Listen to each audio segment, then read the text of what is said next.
Okay, so hey guys, and welcome back to another Axel 72 video, and in today's video I'm going to be giving my prediction for the Jake Paul versus Anthony Joshua fight. And so if you are new around here and you haven't yet subscribed, please do so, like the video if you do indeed like the video, and feel free to join the Patreon as well. You can request any kind of combat sporting related content and I will try my best to get out there for you guys. I appreciate all the support in which I've had with it so far, and of course the link will be in the description. Let's get straight into this one though, and of course this is a monster of a card. Is that a way of putting it?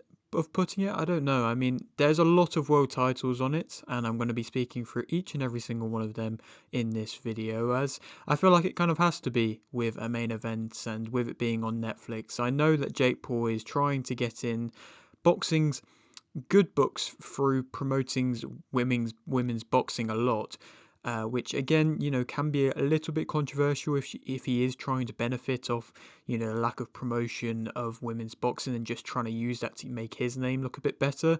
But I am still definitely a fan of the fact that all these women boxers are being given more eyes on their fights, and I mean, I feel like on this card they'll definitely have the more eyes on their fights more so than ever. I mean, if you compare the Jake Paul versus Mike Tyson card to any kind of other women's boxing fights, of course, on the co-main event of that was the Katie Taylor versus Amanda Serrano rematch, and that got, I mean, a tremendous amount of views. I think it was the most viewed female boxing fight ever. Which is incredible. I mean, it did better than how it did when it was actually Amanda Serrano versus Katie Taylor, the headlining event. So I think that says a lot about, of course, Jake Paul's going to bring in the eyes and people are going to want to watch him. But if you're on the same card as him, people are going to tune in from the get-go because, they're going to see that Jake Paul's on this card and they're going to see, what other fights are going to be on this card as well. So again, I think being on this card, being on a big Netflix show, it's something in which every fighter should be soaking up. And I mean, for a lot of the fighters on this card, in which I'll be touching upon a bit later on in the video, this will be way more eyes than which they've ever had to deal with, and a huge step up from the caliber of fights and the level of viewership in which they normally get. So it's a great moment, and again, that is something in which at least this whole Jake Paul circus has brought. It's brought, more eyes on the sport, and inevitably that is something in which at least I am personally a fan of.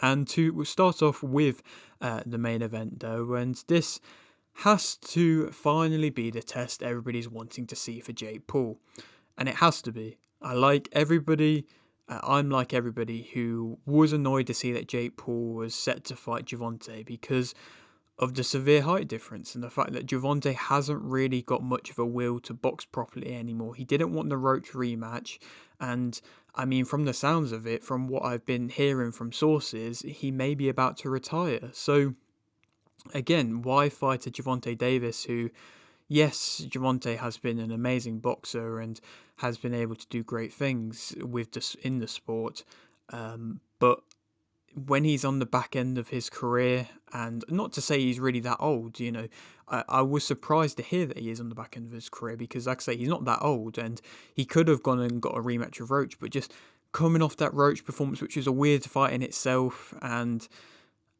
I mean, with all the things going on in the outside world of him, again, it was just a weird one. And obviously, it was a clear money grab. And it really wouldn't have surprised me if Gervonta Davis had just carried Jake Paul, throughout the entire fight. I was happy to see that fight wasn't actually going ahead because, of course, the height difference as well. It was just such a weird fight.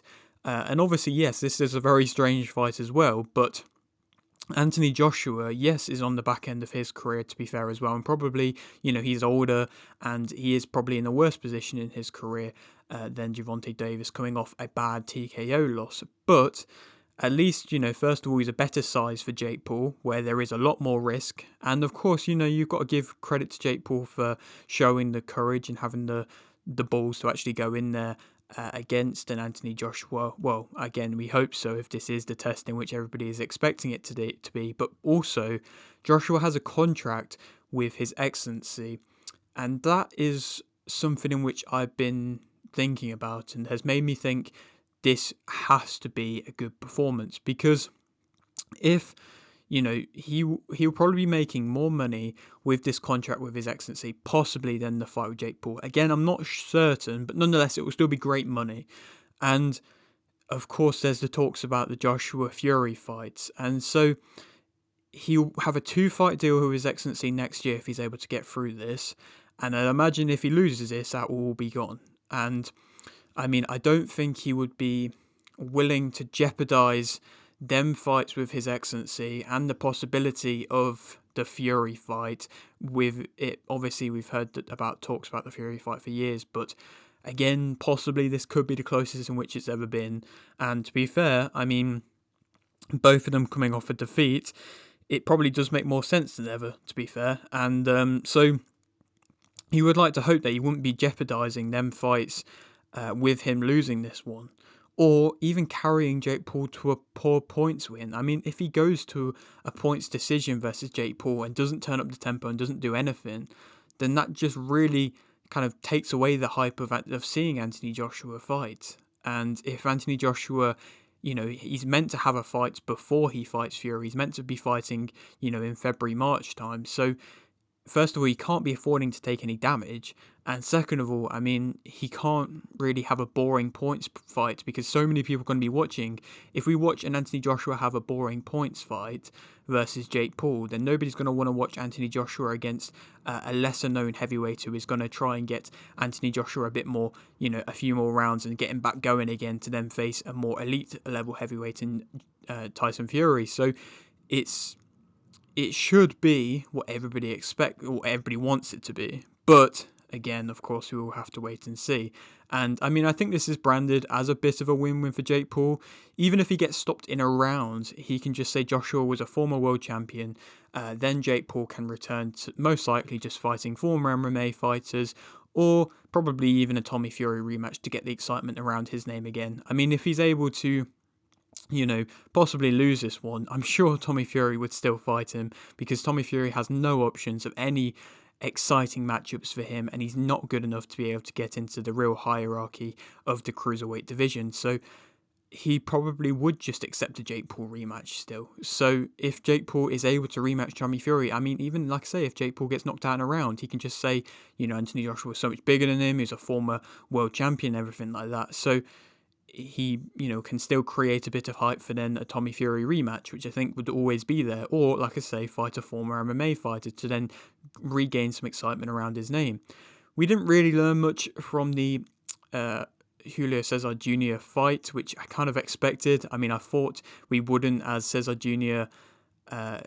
Chavez Jr., has been awful for a while. I mean, he was never really throwing much when he fought against Anderson Silva. He never really threw a tremendous amount when he fought against Canelo, to be fair, but it's just because he went all the rounds with Canelo, people thought it was a bit more exciting. But, I mean, like I say, he'd fought Anderson Silva before, he'd lost in that fight, he didn't really throw or do anything in that fight, and it was just guaranteed that would be exactly how the fight against Jake Paul came and ended up, and that's exactly what happened. And I do think it would have been nice to see the sparring that Jake Paul has been doing with these elite heavyweight pros. He's had a Coley, Jared Anderson, a couple of heavyweights I can't remember off the top of my head. I think Frank Sanchez as well. And he's obviously not going to show that, because that kind of gives away supposedly some of his game plan. But I mean, from the looks of it, he's been getting beaten up a little bit. I think his nose got busted a little bit, his eyes got bruised a bit. Again, this could all be just a facade and him trying to hype up the fight. And, people obviously want to see him get hurt. So if he goes and says that he's getting this tough sparring and he is getting hurt, people might be excited to see the fight a little bit more. So it could all be fake, but it might not be. And again, I would like to hope that the sparring, he's obviously going to be paying them to spar, so it's not going to be incredibly hard sparring, but it is tough enough to give him the lessons in which he needs for an actual tough fight that he is hopefully going into. And I mean, he showed a bit of bag footage, which he's put out on, I think, Twitter and Instagram, but it's not terrible. But again, you can only really take much from bag footage, and there is still plenty of fundamental defensive gaps in which people have seen from clips of sparring that has been leaked and things like that from Jake Paul as of recent. And of course, you can look upon that last fight with Cesar Chavez Jr., and you can see the clear fundamental defensive gaps that are there. And obviously, when you're coming off a fight like a Chavez Jr., who really isn't going to throw a lot, you can pretty much get away with doing whatever you want. Whereas you would like to hope, like I say, that Joshua is going to throw and is going to throw to hurt, unlike Chavez, who was just pretty much just walking around not doing anything the entire fight. And I mean, for Joshua, this could be really smart. I mean, he hasn't got much to gain in the way of a ranking beating Jake Paul, but he doesn't need that. He just needs the fans back on his side on a world stage. And this is way better way to do that than fighting a 8-rounder against a fringe world level heavyweight where nobody would have cared, and instead he's getting paid millions and can do hopefully what everybody wants and will, make everybody happy, which will of course be to KO Jake Paul, and then all the fans of course will then go on to Anthony Joshua's side. And of course, this could be also a chance for Anthony Joshua to get, the most amount of eyes in which he's ever had on one of his fights. That will be definitely interesting to see if that happens. But in the past, of course, we can't forget that we have seen Joshua look tentative after a loss and hesitant after having defeats. And with him coming off the worst KO loss of his career, I mean, by far, obviously he got knocked out technically against Andy Ruiz, but he was still on his feet. But he actually got knocked out badly by Dubois. And so you can't forget that he is coming in off that KO loss, which was a poor fight from him. He did look really bad in that fight. And he's coming in off elbow surgery, which has kept him out for the past 15 months. So this probably won't be the best version of Anthony Joshua, but we should still be expecting and we should still be hoping that the best version of the not best version of Anthony Joshua is still more than enough to beat Jake Paul. To speak about both fighters individually though, Jake Paul, I mean, he has his own good power and alright timing. Of course, we've seen some of the big clips and some of the big highlight moments throughout his boxing career, but again, they have always been against a lot smaller opposition than this, so I don't know how his power is going to be able to carry going up. I mean, he really doesn't look big coming into this fight, and obviously Joshua's coming off the bad stoppage, but we can't compare the power of Jake Paul to the power of Daniel Dubois because there's considerable levels in between the two of their power levels. He's confident. I think he is improving, which is something in which I suppose can always make for a dangerous fight, and I don't really know, to be fair, if Anthony Joshua is improving a tremendous amount in his fights anymore, just due to the fact of the amount of fights in which he's been in, the amount of styles in which he's tried to fight. And again, I just don't know if he's showing much more, of an improvement in his fights anymore. Whereas Jake Paul is still improving. He's wanting to bring the fight. He is, for the most part, a come forwards fighter, but he is also trying to, box in and out a bit more when he is fighting nowadays. I think he is trying to be lighter on his feet, or at least for the early to mid rounds, which is something in which Anthony Joshua isn't doing. He is pretty much planting his feet the whole time. And I mean, Francis Ngannou, when Anthony Joshua knocked him out, his footwork was awful, and that's how Joshua was able to time and walk him onto and just catch him with a shot. Whereas Paul, I mean, at least he'll be moving a bit more, so it might be a little bit harder to time. He's got, like I say, all right shot variation. He comes and steps through with an uppercut, which is becoming a bit more of a staple. He's not just rinsing and repeating the overhand right, which he was doing back against, Tyron Woodley and them kind of days when it was just working him doing that. He works off his jab all right. He's willing to go to the body, which again, sometimes is a bit more than what Anthony Joshua is willing to do.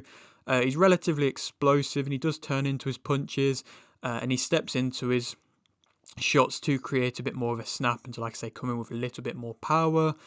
Negatives about him, I mean, he leaves his hands down, doesn't bring them back very well, and again, he's been doing that more and more in fights, even though he is meant to have been improving with that, so I'd like to hope that would be more of an improvement. He launches in with his hands down as well, which is how Joshua timed Ngannou with a bad shot. He's not used to being caught when he leaves himself open, and again, Joshua with his timing should be able to do that. He's not as fast and his reactions aren't the best, and you can see him sometimes trying to use his reactions and trying to use his speed, and I think he thinks in his mind that he actually is quicker and has better reactions than he actually does, and they really aren't that quick. And I think with him just being bigger, they're just going to get slower, and he does start to load up and become predictable if things aren't going well. He Throws a lot of shots from low down, especially any body work. He will throw that from low down, which of course is leaving his head wide open because he drops both his hands when he's doing that. He doesn't fight very well off the back foot. He can't really throw whilst moving backwards. He does slow down throughout the fight, I believe. He can't keep his opponents off of him. If he is backed up, he'll start kind of flinging out a bit of a flailing jab, which really doesn't have much of an effect, and it is wasteful.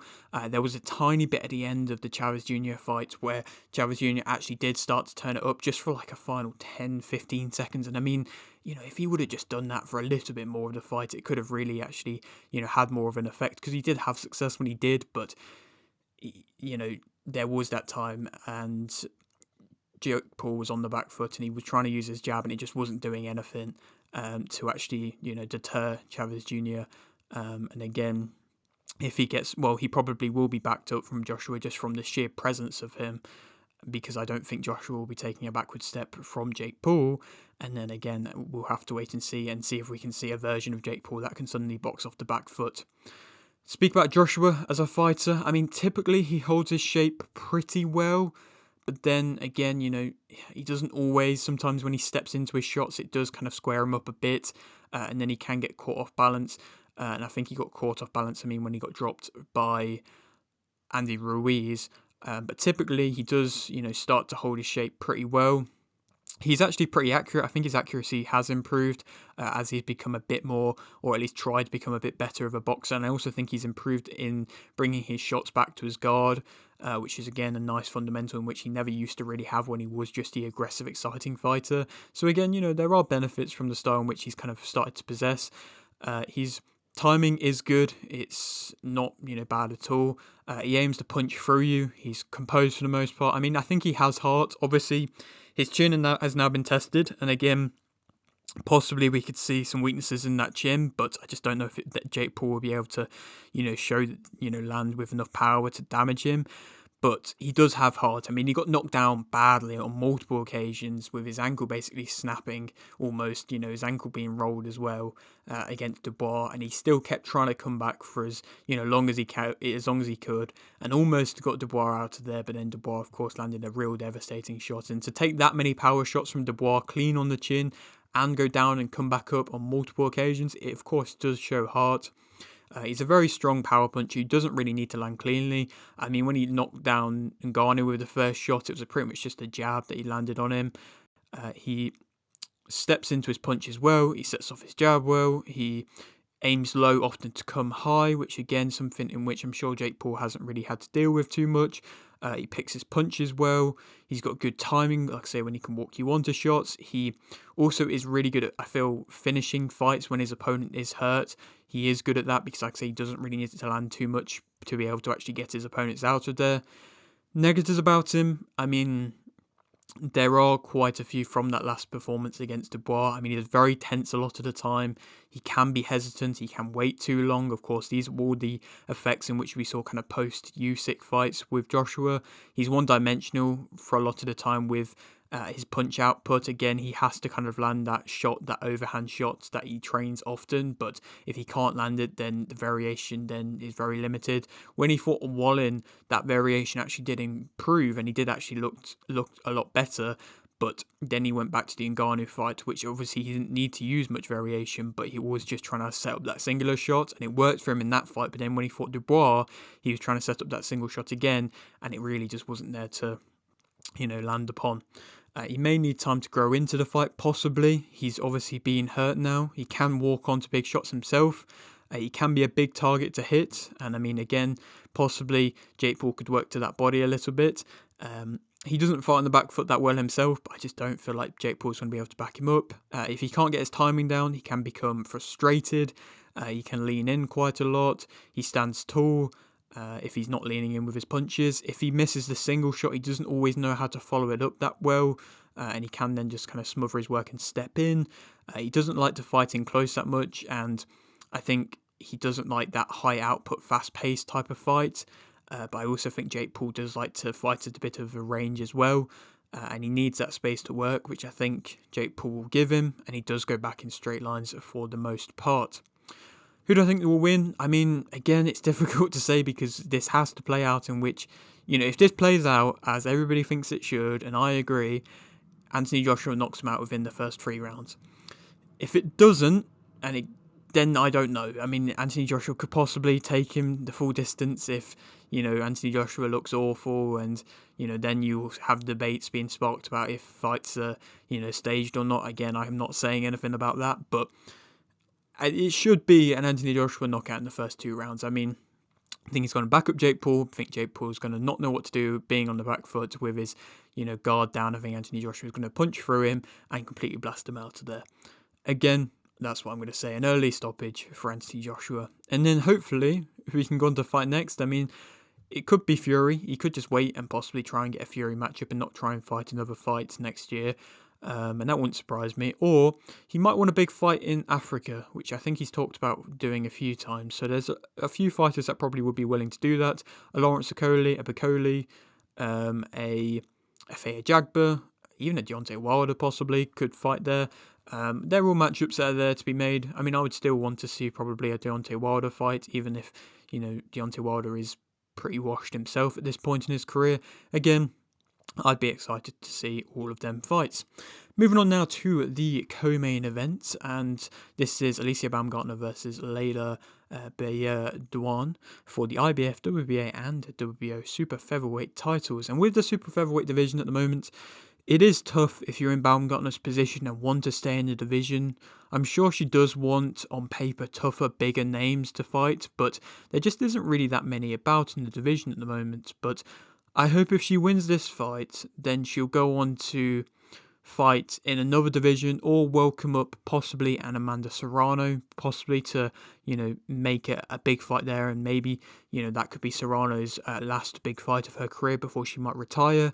And this makes even more sense now with Baumgardner now choosing to fight 12 3-minute rounds, which of course this fight is, and then being stripped of her WBC title. Of course, that's what Amanda Serrano did, and with Serrano and Baumgardner, of course, both being with MVP, I think it would be a great fight to make. And like I say, if Baumgardner can get through Leila in this fight, I think that could possibly be what happens. And of course, it'll be interesting to see how both of these fighters deal with going that 12 3-minute round distance for the first time in their career. But Leila, she isn't awful at all. I mean, she's got a decent record. She isn't overly old. She's only 29 and is coming off the best win of her career, stopping Elhelm Mekhaled, which is impressive because both Alycia Baumgardner and Chantel Cameron went to a decision against Mekhaled. So at least that's something in which Leila has over Alycia Baumgardner, being able to get the stoppage over Mekhaled, which is,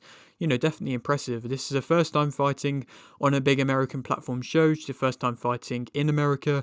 And for a fighter like Leila, I mean, I've kind of touched upon this already, but she is a co-main event feature, like I say, on Netflix. This will be a big change for her. She's fought on some top-rank undercards. She's had a bit of promotion, a bit of push. She's fought on multiple Unbeatly undercards, but this would be still a big change and a lot more viewership than which she's ever had before. So if she could possibly somehow cause an upset, well, I say somehow, she definitely does have a chance. Then again, it would be huge for her career. And I will say, post Baumgardner, drug test failure, which came out and then ended up, Baumgardner was just able to kind of fight again after having a bit of time out. I don't, nobody really knows how she was able to just kind of fight again. She had a fight against Delphine Persoon, which is kind of just a little fight in the middle of nowhere against a contender in Persoon, which could have been made into a bigger fight, which just wasn't. I would say, since then, she hasn't looked the same. Her explosiveness isn't the same. She still has good timing and can land cleanly, but her last fight, she was just outworking her opponent, but it wasn't clean, with her footwork being too wide, leading to her getting caught in bad spots. But when she does land, it is nice on the eye. I would like to see more bodywork from her, though, as well, and just to not kind of smother her work, like I say, clean up her footwork a little bit as well. It was a bit messy, and, Jennifer Miranda isn't a bad fighter, but she isn't one of the elite names, and I think if she does go on to possibly fight somebody like an Amanda Serrano, I mean, I'm not too sure. I'm not fully sold on Alycia Baumgardner at the moment. Like I say, she was a real talented fighter, and she looked excellent when she fought, before, pre that drug test. But I don't know, just in the more recent fights, she just hasn't looked quite the same. And Beaudoin, I don't even know if I'm pronouncing it right, I hope I am, is able to fight well with decent pop into her shots, coming in offensive and relatively aggressive, and with a good output. She has a good stance as well, and she'll twist into her punches and her shots well, but I'm not sure the longer the fight goes how she'll be able to last, but she will probably have success early, which again might come as a bit of a surprise, as a bit more of an unknown. I'm going to go with an Alycia Baumgardner majority decision win for this fight, but I think, Leila could definitely cause some problems to Alycia Baumgardner in this fight. And like I say, I'm going to say a majority decision because I think it's going to be a lot closer than which people expect. But I think Baumgartner's experience going into them later rounds will just be able to help her a bit more. But she could possibly even catch and maybe even hurt Baumgartner. Leila isn't a massive puncher, but she does, still have a bit of snap to her punches. And Baumgartner, I mean, she goes around saying she's the bomb and everything like that, and she has this explosive power and she knocks everybody out, but she really doesn't anymore. And again, that's kind of been reflected. So, of course, I will have to wait and see, but I do have it going to a majority decision for Alycia Baumgardner. And then possibly, if it's a good fight, we could see a rematch. If not, possibly a Miyamoto if she doesn't want to invite up anybody else and just wants to fight another contender. But, I mean, I don't know how much I'd be excited for that. But like I say, personally, I would like to see the winner of Serrano Cruz 2 go and have a fight against Alycia Baumgardner. Serrano moving up in weight.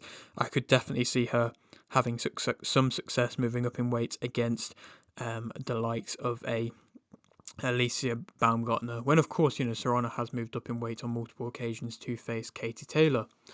Moving on now to speak about Cherneka Johnson versus Amanda Galle for the undisputed world bantamweight title. And this is the best, in my opinion, close matchup on this card. I mean, I'm not saying that Amanda Galle is an amazing fighter just yet, and I think Johnson has showed improvements in her last two fights, and that isn't something that should go unnoticed. But I think Galle is another tough test for Johnson, and probably should be, in my opinion, the co-main event on this card, on a paper, on a card on paper, which is kind of full of quite a few mismatches. I mean, the main event is a clear and obvious mismatch. The co-main, like I say, is decently matched, but then the next few fights kind of after this, you would say probably are kind of mismatches. I mean, the Dubois one, the Valle one, they are kind of mismatches to an extent. Whereas on paper, I think this fight is actually, like I say, a really good fight. Galle has signed now with not Misfits, Most Valuable Promotions. So that shows that they are, they do have a trust in her. And even if she loses this fight, they do want to still work with her and kind of rebuild her. And she did actually have a fight on one of their shows just 3 months ago, actually, winning via unanimous decision against Alondra Hernandez. And she is the former IBO world champion, who, yes, is on the older side, aged 36, but she isn't known for being as powerful of a puncher as Cherneka Johnson is, but she can definitely cause problems, and I think she could be, at a world level, actually one of the best opponents in which Cherneka Johnson has had to face. Like I've mentioned, Cherneka has shown a lot of improvements this year, with her, if she wins this fight, perhaps being in line for Female Fighter of the Year. She lost to Scotney, which was, last year. Then she moved down in weight, had a close fight against Hughes, which was also last year, but then demolished her in the rematch early this year. And then stopped fellow champion Sheretta Metcalf late, even if it was a bit of a controversial stoppage. And it does show the strength in which she has in this bantamweight division. She does look, physically very strong, and she does look like she can kind of move around fighters and have a lot of, just clear domination in that aggressive offense in which she has. And she does kind of use just pure aggression, and that was pretty much what she just did against Metcalf, and it worked because every time Metcalf got caught, or even kind of through herself, she was just super off balance and then was just stumbling backwards, and there really wasn't much defense. So Johnson did just, was just able to walk forwards. I don't think Johnson was doing anything too crazy, but like I say, she was just able to walk forward and land with power. Johnson didn't really have much defense either. Her jab wasn't always getting through, even though she was trying to pair it up. It wasn't really always landing. The commentators were trying to say that it was, and it was good to see her pairing it up, but it wasn't really doing that much. But the bullish pressure and output with her twisting into her shots, she did that well, won her the fight clearly against Metcalf.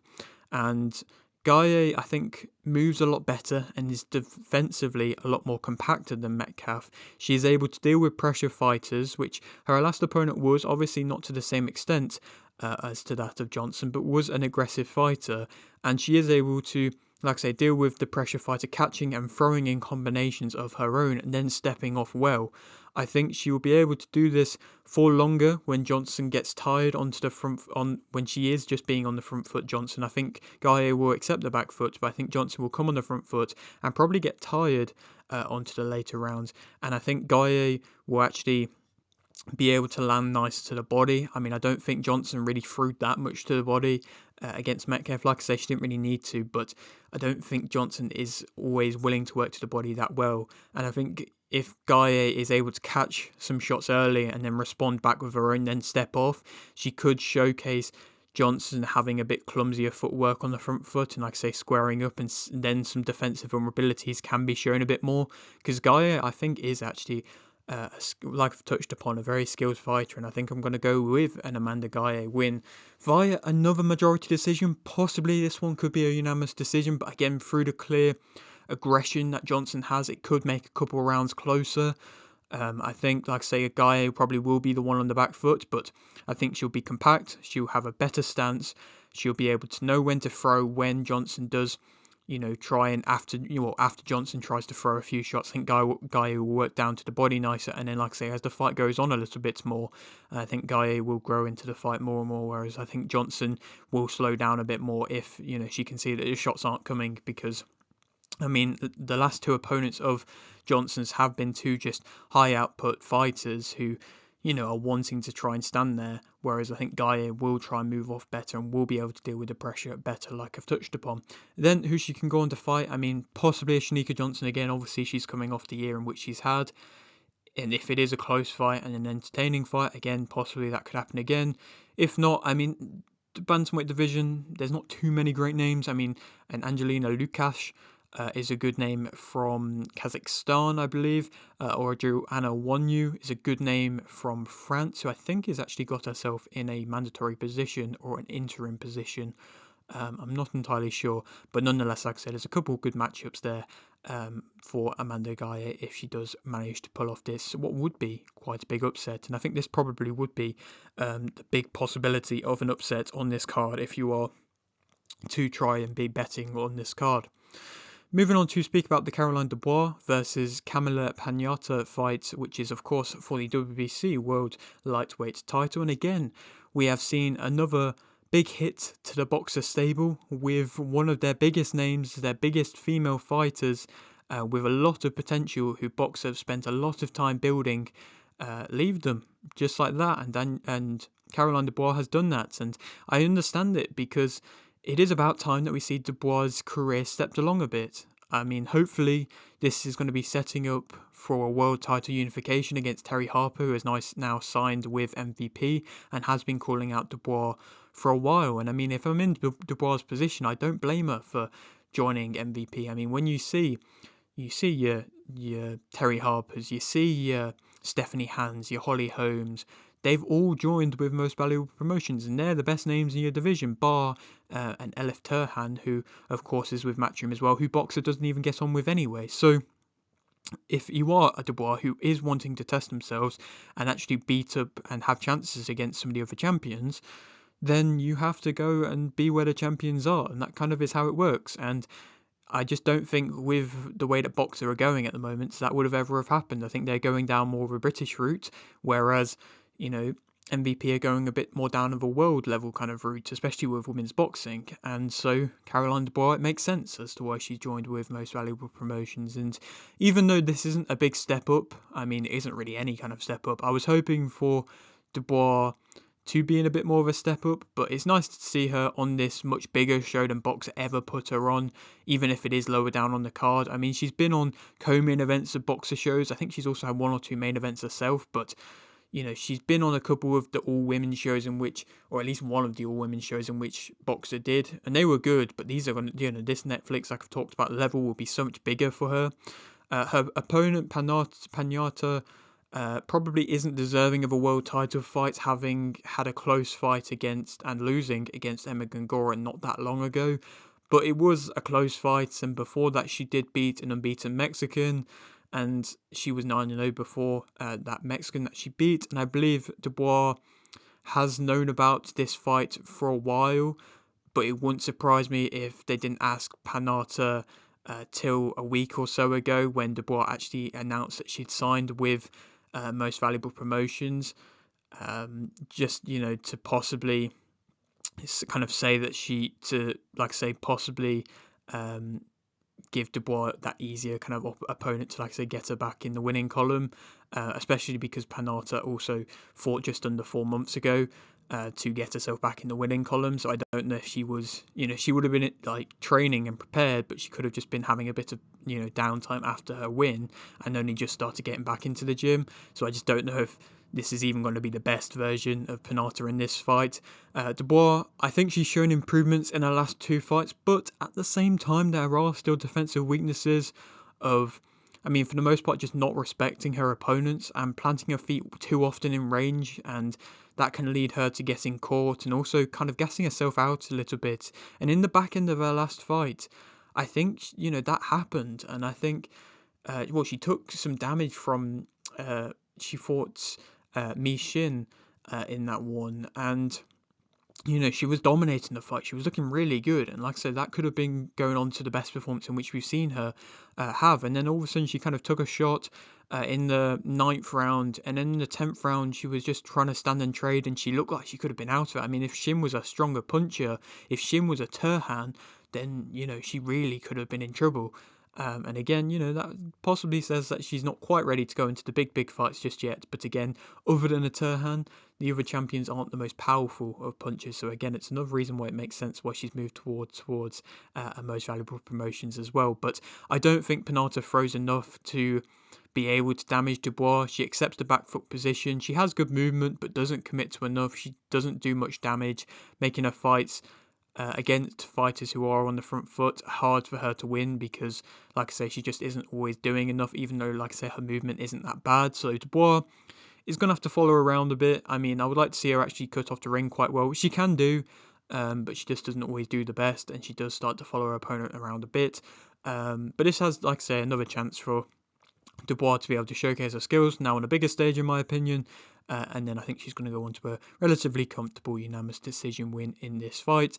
And then hopefully, like I've just touched upon, fight one of the champions. Whether it's Terry Harper, that could be a great fight. And possibly Most Valuable Promotions could come to the UK next year and have a couple good women's world title fights. They could do Sky Nicholson against Ellie Scotney. Ellie Scotney, of course, a British world champion.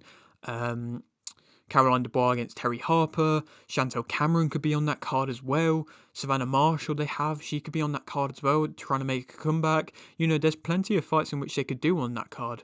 And I would love if they came to the UK to try and put on some big kind of show like that, and that would show a kind of world level bit to Most Valuable Promotions.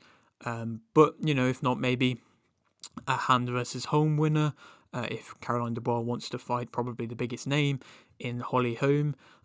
Or possibly Sarwa. Pamela Sarwa is probably the only contender in which I'd really want to see Dubois in at the moment. Beatrice Ferreira I would like, but I doubt that Matchroom would be willing to just put one of their best female fighters who is coming off a bad loss just straight into a kind of brutal Caroline Dubois fight.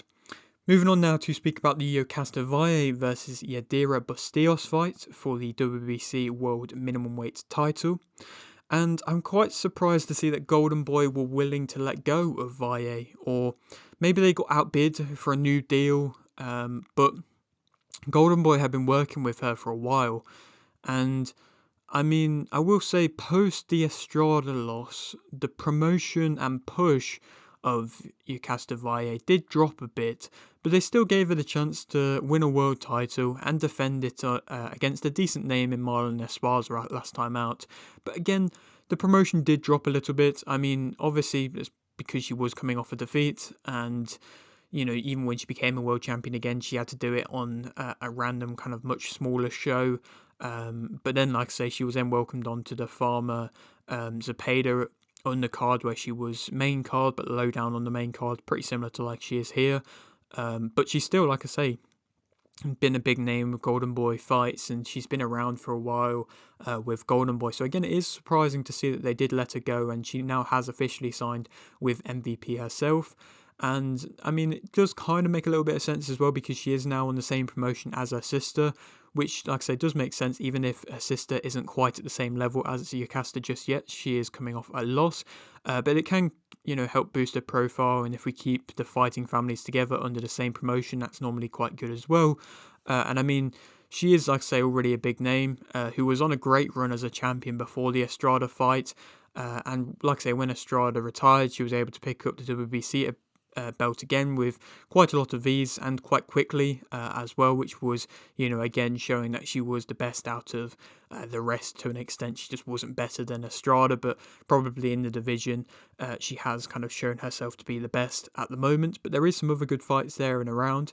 Bustillos isn't an awful opponent either for her to face in her first fight with MVP. Obviously, she's only haven't had the one defeat on her resume against somebody who I actually want Valle to face next in Sarah Borman, and is coming off a good win stopping DeMarco, who hasn't fought, who has fought, I mean, world champions not that long ago. So again, that's a decent win for Bustillos. Bustillos isn't that old either. She's only 25 compared to Valle, who is actually 33. So there definitely is some risk there in this fight. But like I've mentioned, I would want to see Valle step up to then face another one of the champions if she does win this fight, with Clavel, of course, being signed with MVP. So that probably will be the route in which they go down.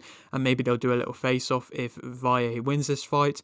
And Borman as well. Like I say, I would like to see her fight Borman, who of course has already beaten Bustillos and has been the minimum weight champion for longer. She's actually a unified champion at the moment, and Clavel probably is a bigger name just to the fan base in which she has, but Borman has been champion for longer, like I say, and is a unified champion. So I just feel like that does make a little bit more sense.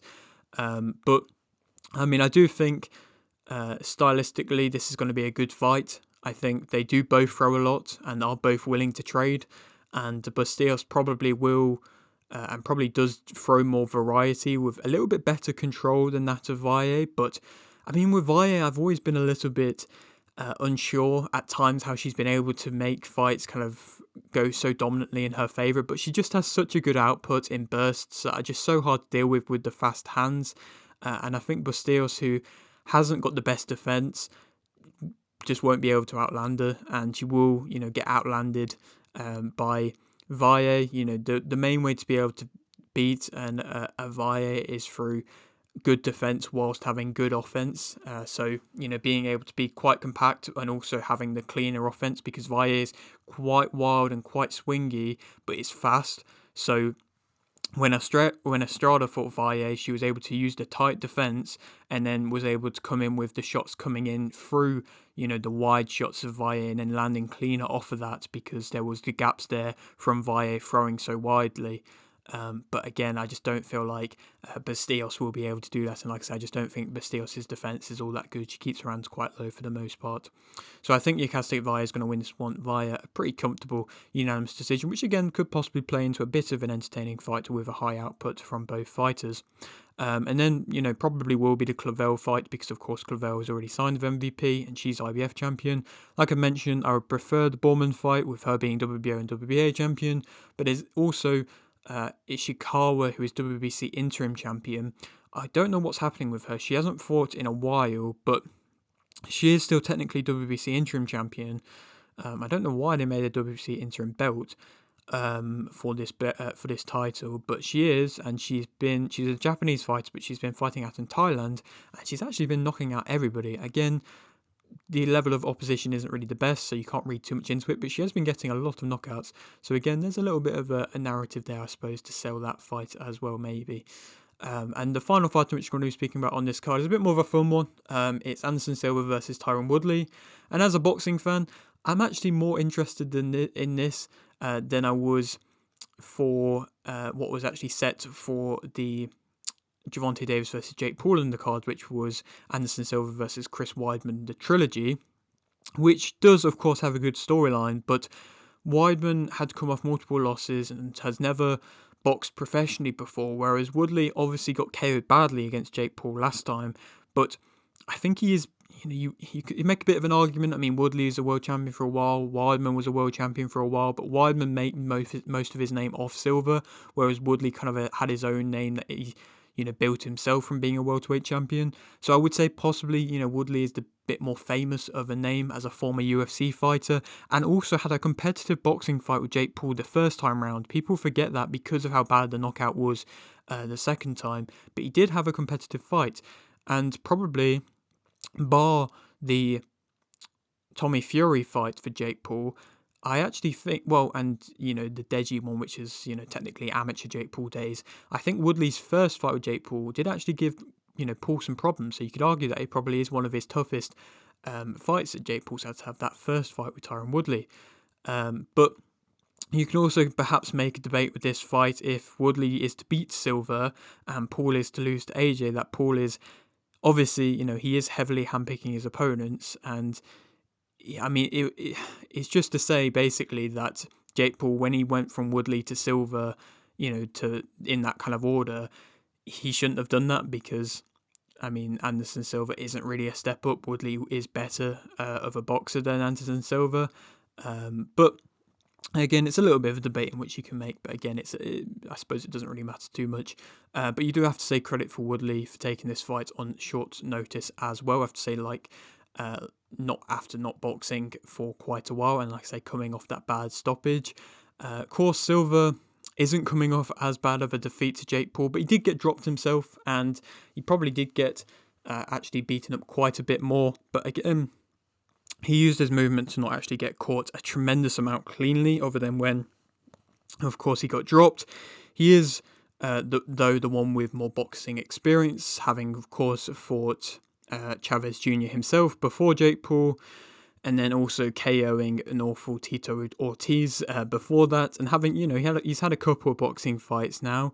It is definitely going to be a fun fight, and I think Paul should at least keep one former UFC fighter on his cards at all times, especially when he is fighting in these big, Netflix shows, to give back and to pay good to the UFC fighters who Jake Paul has always said have never really been paid fairly. So, why not keep one of them at least, or, two of them, fighting each other on his undercards to then, like I say, give back to them and give them another payday, even though he has already given, of course, both of these guys a good payday. And I mean, to be fair, the age gap isn't awful with this one. I mean, Silva's 50, Woodley's 43, so it's only a 7-year age gap. Obviously, Silva, being 50, is pushing it a little bit of the age in which I'd actually like to see professional fighters fight. But again, it's not two professional boxers. We do got to remember that. And they were both in the UFC at the same time. So again, it's not awful, and it's a lot more fairer than seeing Anderson Silva boxer Jake Paul when there is like a 25-year gap between the two of them, or something around them lines. So I don't mind seeing this, and I do think both of these guys did have moments of success against Jake Paul. Obviously, Woodley got KO'd badly in the second fight, but he did rock Jake Paul in that first fight. Silva didn't look awful, but he didn't look to have much behind his shots, and most of what he had was just his footwork. That was where he was able to have most of his success. He looks quite relaxed with his footwork and was just kind of tapping shots around and wanted to kind of play around for the most part. But I think Woodley launching in, he could come off as the more aggressive fighter, pushing the tempo, and I think he is going to actually go out there and win. I think Tyron Woodley's going to win at unanimous decision. I don't think he's going to be able to stop Anderson Silva. I think Anderson Silva's still got a bit of a chin left on him, and I don't think Tyron Woodley throws the biggest of most powerful shots. He has a bit of a different style where he is just kind of walking forwards with his kind of hands just in front of him, but he's going to be launching in, stepping in, and probably will be able to cause a bit more damage from doing that, and like I say, do better on the judges' scorecards just from, like I say, being the more aggressive out of the two. Even if Silva makes a miss on a couple of occasions quite widely, I think it only takes a few shots in which Woodley can land to win this one via a decision. And then who he can go on to fight, I mean, possibly a Chris Weidman. If Weidman is wanting to get into boxing, then maybe that fight could happen. But again, there isn't really that much of a narrative for a Woodley versus a Weidman. A Masvidal or a Nate Diaz, of course, them two guys are always options. But of course, a Darren Till as well. That's another option, and I wouldn't really mind seeing a Tyron Woodley actually coming off a win facing a Darren Till. Of course, that would be interesting, and Till's trying to make his way and make his claim to fight Jake Paul. And again, possibly that could be a route to doing it. But yeah, that is it for today's video. Hope you did enjoy. Like the video if you didn't like the video, subscribe if you're new, and thanks for watching.